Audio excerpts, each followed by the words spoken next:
Go, Belay! Beshi! Talaga ba? Joke lang. Go, tita. At kailangan ng mga anak ko ang aking kinabangan ngayon. Ay, ako rin ha. Kinabigyan niya tita niya. Ako rin ha, para makita rin nila Miko. Nila Iya. Sabi kong Para gano'n. makita nila may unggoy na naglalambite. Oh? Oh, si Melay. Oo, Melay. O yung cellphone, saan yung nilagay? Maluwan lang naman niya ako. Titignan mo lang yung mahirap. Maluwan lang yan. Kaya tita. Pag natakot ka, wala. Kaya. Sige, lagay mo kung may lalagay mo dito. Dito lang. Go, Tita Sita. Hindi ko din naliwakin ganyan eh. Ganyan ako yung kulay blue. Hindi ko din Sa gym. nakalimutan ko. Gagamit ko sa mga baka. Belay, tingin ka. Ayun na sila, yung kasama namin, naiwan na kami. Ayun pa yung iba, baba, sa bundok.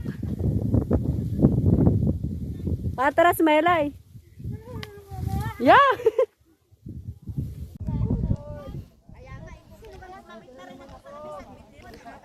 Ayan, yung sarap ng buhay nyo sa bahay. Yan ang gusto ninyo.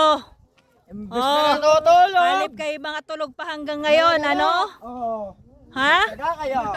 Kasarap-sarap ng buhay nyo, ha? Inakyat natin. Oh, Ay, grabe. dito kami dadaan, pero doon kami. Tarik-tarik nung inakyat Oo, natin. doon tayo sa kabila umakyat. Oh. Yan. Sa kabila, sa likod. Ginusto nyo yan? Shut up, concentrate. Shut up naman. Shut up. Sa gilid ng tanawin. Wow, isa niya lang. Kinuha ko lang yan sa lamay sa'yo kung kanino iyan. Sabi nung ano, yung sabi nung David. May bawal pong mag-iwan din. Oo nga. Yung baso ko, kinuha mo ah. Nandito sa... Wala ka na. Teka, nagbibidyo pa ito eh. Kakapitan mo gare. I-bulsa muna. Pag ganyang tigil muna, pause muna. Okay na, ge, nakababa na. Paano gab?